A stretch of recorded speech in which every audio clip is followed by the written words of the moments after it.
আসসালামু আলাইকুম ওয়া রাহমাতুল্লাহি ওয়া বারাকাতুহু। জাতীয় সাংস্কৃতিক সংগঠন কলরব, এটি আমাদের আপনাদের সকলের প্রাণের সংগঠন, যা 2004 সালে মরহুম আইনুদ্দিন আল আজাদ রহমতুল্লাহ আলাইহির নেতৃত্বে প্রতিষ্ঠা লাভ করে। প্রতিষ্ঠা লগ্ন থেকেই 2004 থেকে 2010 সাল পর্যন্ত সুনামের সাথে আমরা আইনুদ্দিন আল আজাদ রহমতুল্লাহ আলাইহির সাথে সংগঠনটিতে কাজ করে আসছি। কিন্তু দুঃখের বিষয় হচ্ছে 2010 সালে মর্মান্তিক সড়ক দুর্ঘটনায় আইনুদ্দিন আজাদ রহমতুল্লাহ আলাইহি ইন্তেকাল করেন। আল্লাহ পাক ওনাকে জান্নাতের উচ্চ মাকাম দান করুক। ওনার ইন্তেকালের পর কলরব নেতৃত্ব শূন্য হয়ে পড়ে, যার কারণে আমরা আমাদের নিজেরা মাশওয়ারায় বসে ওই সময় আমরা আমাদের কলরবের পরিচালক হিসেবে নির্বাচন করি হুমায়ুন কবির সাবিবকে। উনি 2012 সালের শুরুতেই স্বেচ্ছায় কলরব পদত্যাগ করেন এবং নতুন একটি সংগঠন খুলে তিনি কাজ শুরু করেন। এরপরে আবার কলরব নেতৃত্ব শূন্য হয়ে পড়ে। দিশেহারা অবস্থায় আমাদের উপদেষ্টা মণ্ডলীর পরামর্শে আইনুদ্দিন আল আজাদ রহমতুল্লাহ আলাইহির একজন পৃষ্ঠপোষক এবং খুব ঘনিষ্ঠ বন্ধু, সংস্কৃতি ব্যক্তিত্ব জনাব রশিদ আহমদ ফেরদৌসকে কলরবের নতুন পরিচালক হিসেবে মনোনীত করি। ওনার নেতৃত্বে কলরব আলহামদুলিল্লাহ খুব ভালো করে এগিয়ে যাচ্ছিল এবং ওই সময়টিতে ইমতিয়াজ মাসরুর, আমি সাইদ আহমদ, বদরুজ্জামান, আবু রায়হান, আমিনুল ইসলাম মামুন, ইলিয়াস হাসান, ইয়াসিন হায়দার, ইকবাল মাহমুদ, হোসাইন আদনান, তাওহিদ জামিল সহ অনেকেই অন্যান্য সদস্যরা খুব আন্তরিকতার সাথে, ভালোবাসার সাথে, একাগ্রতার সাথে এই সংগঠনের পিছনে শ্রম, মেধা, ত্যাগ এবং অর্থ সবকিছু বিনিয়োগ করে আমরা সংগঠনটিকে দেশ দেশান্তরে পৌঁছে দেওয়ার চেষ্টা করি। আমাদের অক্লান্ত পরিশ্রমে আলহামদুলিল্লাহ কলরব এখন ঘরে ঘরে, পাড়ায় পাড়ায়, জনপদে, দেশ এবং দেশের বাহিরে সমাদৃত।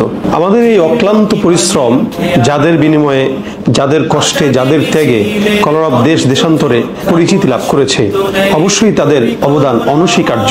কখনো কখনো একটি সংগঠন, ব্যক্তি এবং সংগঠনের যে কর্মীরা আছে এদের কারণেও অনেক দূর পর্যন্ত এগিয়ে যায়। একটা জিনিস মাথায় রাখতে হবে আমাদের, একটি সাংস্কৃতিক সংগঠন কখনোই কারো ব্যক্তি মালিকানা হয় না। এটি 10 জনের সংগঠন। এই সংগঠনে একটি ফোরাম থাকে, সংগঠনে নীতিমালা থাকে, সংগঠনের দায়িত্বশীল থাকে, সংগঠনের উপদেষ্টা মণ্ডলী থাকে। প্রত্যেকের পরামর্শে, প্রত্যেকের কথায় সংগঠন চলে। কোনো ব্যক্তির একক কথায়, একক সিদ্ধান্তে কখনো কোনো সংগঠন চলতে পারে না এবং এটি কখনো চলেও নি।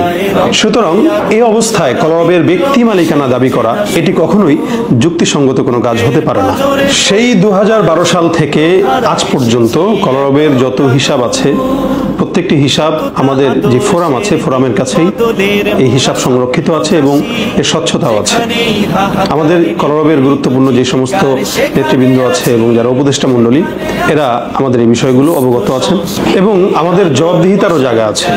সুতরাং কলরবের ব্যাপারে যদি কেউ বিভ্রান্তি ছড়ায় অথবা কারো যদি কেউ প্রশ্ন থাকে, সেটি আপনারা আমাদের কাছে সরাসরি জিজ্ঞাসা করতে পারেন এবং আমাদের কাছে প্রত্যেকটা জিনিসের জবাবদিহিতা, স্বচ্ছতা এবং পরিচ্ছন্ন হিসাব সবকিছুই সংরক্ষিত আছে।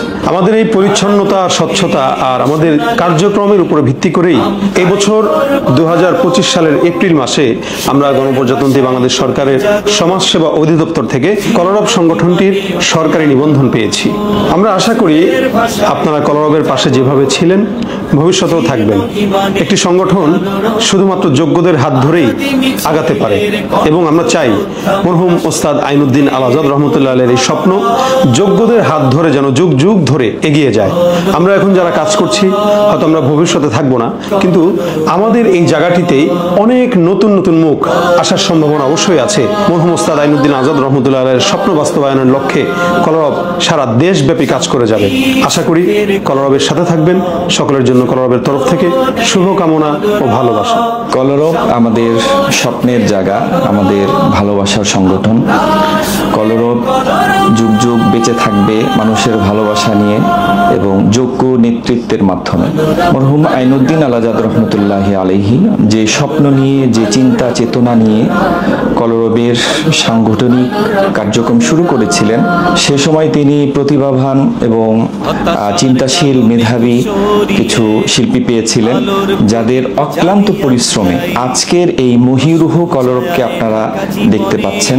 মুফতি সাইদ আহমদের মুখ থেকে আপনারা কলরব সম্পর্কে যা কিছু শুনেছেন, এগুলো মূলত আমাদের তাদেরও কথা।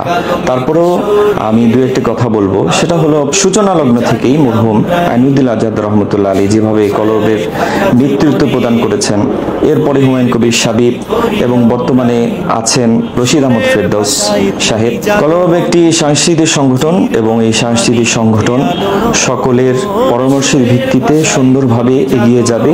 অতীতেও কলরব যেভাবে সুন্দরভাবে সুশৃঙ্খলভাবে চলে এসেছে, পরিচালিত হয়ে এসেছে, সামনেও ভবিষ্যতেও কলরব সকলের সম্মিলিত প্রচেষ্টায় সুশৃঙ্খলভাবে এগিয়ে যাবে, সেই প্রত্যাশা ব্যক্ত করছি। আপনারা সবসময় কলরবের সাথে থাকবেন। সকলের জন্য শুভকামনা।